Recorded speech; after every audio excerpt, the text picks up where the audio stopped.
दोस्तों, हूतीज ने अमेरिका की बोलती बंद कर दी है। ईरान ने मस्जिद के गुंबद पर लाल झंडा फहरा दिया है। उत्तर कोरिया ने 200 मिसाइलों से हमला कर दिया है। तुर्की की तरफ से भी एक बड़ी खबर आ रही है। बहुत सारी खबरें हैं, समझ नहीं आ रहा है कि शुरुआत कहां से करूं। चलिए पहले हूतीज की खबर ही आपको बता देता हूं। चैनल पर पहली बार आए हैं, सब्सक्राइब करके हमारे साथ जुड़ सकते हैं। हूतीज को अमेरिका ने 12 देशों के साथ मिलकर जो धमकी दी थी, जिस धमकी के बारे में मैं आपको कल बता चुका हूं, अमेरिका ने कुछ यूरोपीय देशों के साथ मिलकर हूतीज से कहा कि अगर आपने अभी भी लाल सागर के अंदर जहाजों को अटैक करना नहीं छोड़ा तो फिर हम सब देश मिलकर आपके ऊपर हवाई हमले करेंगे। आप लाल सागर के अंदर जो काम कर रहे हैं वो पूरी तरह से गैर कानूनी है। तुरंत जितने भी जहाजों को आपने पकड़ा है उसको रिलीज करें। अब हूतीज की तरफ से अमेरिका की इस धमकी पर जवाब आ गया है। हूतीज ने अमेरिका को ललकारते हुए साफ कह दिया है कि आप चाहे कितनी भी धमकी दो, कितने भी संगठन बनाओ, कितने भी देशों को अपने साथ जोड़कर हमारे ऊपर हमले करो, हम आपकी इन धमकियों से डरने वाले नहीं हैं। आओ हमारे ऊपर हमला करो, हम आखिरी दम तक जंग लड़ते रहेंगे अपने फिलिस्तीनी भाइयों के लिए। क्योंकि इजराइल गाजा के अंदर जो नरसंहार कर रहा है, उस नरसंहार के चलते हुए इजराइल के हर एक जहाज को आखिरी दम तक निशाना बनाते रहेंगे।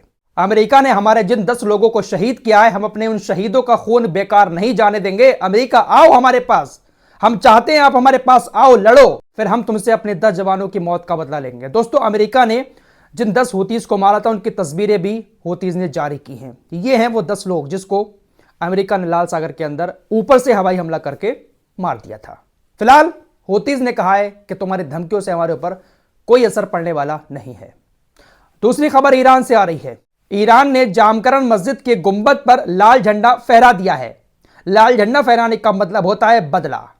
ईरान ने आखिरी बार जामकरन मस्जिद के गुंबद पर 3 जनवरी 2020 को लाल झंडा फहराया था, जब कासिम सुलेमानी को अमेरिका ने इराक के अंदर एयर स्ट्राइक करके मार दिया था। उस वक्त भी ईरान ने जामकरन मस्जिद के गुंबद पर एक दिन पहले लाल झंडा फहराया था और दूसरे ही दिन इराक के एन अल असद हवाई अड्डे पर कई सारी बैलिस्टिक मिसाइलों से अटैक कर दिया था, जहां पर अमेरिका की सेना तैनात थी। और हमला करने के फौरन बाद ईरान ने मस्जिद के गुंबद से उस झंडे को हटा लिया था। तो लाल झंडा एक बार फिर से ईरान ने मस्जिद के गुंबद पर फहरा दिया है।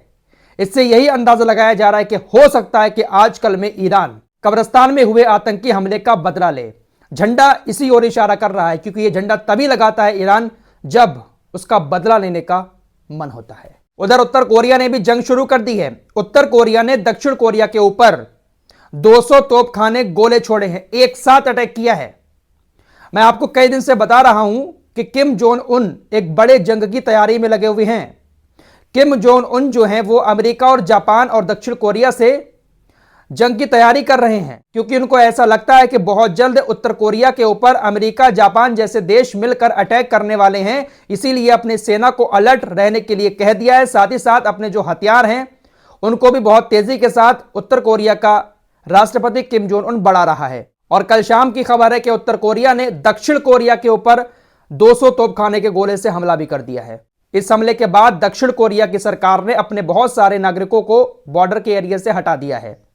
घर खाली करके वहां से लोग जा चुके हैं। तो किम जोंग उन ने उधर जंग छेड़ दी है। उत्तर कोरिया से जापान और अमेरिका को भी बहुत बड़ा खतरा है। अमेरिका ने एक और आरोप लगाया है उत्तर कोरिया के ऊपर कि उत्तर कोरिया ने रूस को बहुत सारी मिसाइल भेजकर मदद की है। उत्तर कोरिया ने यूक्रेन के खिलाफ लड़ाई लड़ने के लिए रूस को बहुत सारे हथियार भेजे हैं। यह आरोप व्हाइट हाउस की तरफ से लगाया गया है। तो यह आरोप क्या लगा रहे हो भाई? तुम भी तो इजराइल को भर भर के हथियार भेज रहे हो। अगर उत्तर कोरिया ने रूस को दे दिए तो मिर्ची लग गई।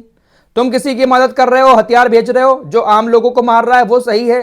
उत्तर कोरिया अगर रूस को दे रहा है यूक्रेन से लड़ने के लिए तो वो गलत है इनकी नजर में। फिलहाल उत्तर कोरिया और रूस ऐसे देश हैं जिनसे ये अमेरिका और जापान काफी ज्यादा चिढ़ लगते हैं, और ये देश कभी भी अमेरिका और जापान जैसे देशों से डरते नहीं हैं। खबर तुर्की को लेकर आ रही है। तुर्की के बारे में यार ऐसा तो हमने कभी नहीं सोचा था कि इतना ज्यादा बेकार निकलेगा तुर्की। इस जंग से पहले बड़ी बड़ी बातें सुनते थे तुर्की के बारे में, और तुगरुल गाजी सीरियल देखकर लोग बहुत सीधा चौड़ा करके कहते थे कि तुर्की तो बहुत खतरनाक देश है भाई, मुस्लिमों की आवाज सबसे ज्यादा उठाने वाला देश है। लेकिन भाई इतना ज्यादा बेकार निकलेगा रजब तैयब एर्दोगान, ऐसा ना सोचा था। एक रिपोर्ट आपको दिखा रहा हूं, मुझे यकीन है इसको देखकर आपको गुस्सा तो बहुत ज्यादा आएगा, लेकिन दिखाना भी जरूरी है। दोस्तों, इधर इजराइल हमास के साथ जंग लड़ रहा है, गाजा के आम लोगों को मार रहा है।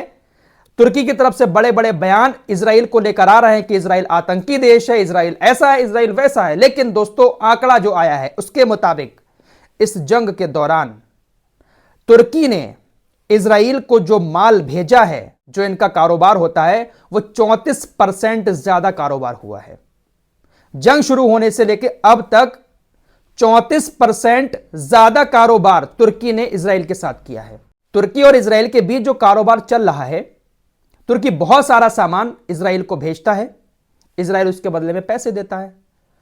नवंबर के महीने में इजराइल और तुर्की के बीच जो कारोबार था वो $319.5 मिलियन का था। और यह नवंबर और दिसंबर का वो महीना था जहां पर भर भर के इजराइल गाजा के बच्चों को मार रहा था। नवंबर के महीने में जो कारोबार $319.5 मिलियन का था, दिसंबर में वो कारोबार $430.6 मिलियन पर पहुंच गया। और यह सिर्फ तुर्की की तरफ से भेजा गया माल है। नवंबर में $319.5 मिलियन और दिसंबर में $430.6 मिलियन। इतना सामान तुर्की ने जंग के दौरान इजराइल को भेज दिया है। तो जहां कम होना चाहिए था नवंबर से दिसंबर में आंकड़ा और ज्यादा बढ़ गया है। यानी दिसंबर में भर भर के तुर्की ने इजराइल को माल भेजा है। वो जो वीडियोस आई थी ना, जो गरम गरम कपड़े भेजे जा रहे थे, टमाटर भेजे जा रहे थे, फ्रेश फूड भेजा जा रहा था, उस वक्त काफी सारे लोगों को ये बातें झूठी लगती होंगी। लेकिन जब अब ट्रेड वाले जो आंकड़े आए हैं, जो कारोबार होता है साल में, उन आंकड़ों से पता चला है कि तुर्की तो भाई लगातार अंदर अंदर कारोबार कर रहा है। रजब तैयब एर्दोगान कहते हैं कि आतंकी देश है इजराइल, आतंकी देश है, नरसंहार कर रहा है। भाई इतना बुरा नहीं समझा था जितना बुरा ये निकला बंदा। वहीं दोस्तों, यूएई ने भी 2024 को लेकर यह कह दिया है कि हमारे जो रिश्ते इजराइल के साथ हैं, राजनीतिक रिश्ते, कारोबारिक रिश्ते, वो वैसे ही बरकरार रहेंगे। हम किसी भी तरह के रिश्तों को खराब नहीं कर रहे हैं। जिस तरह से 2023 में हमारे रिश्ते बने हुए थे, ऐसे ही 2024 में भी हमारे रिश्ते बने रहेंगे।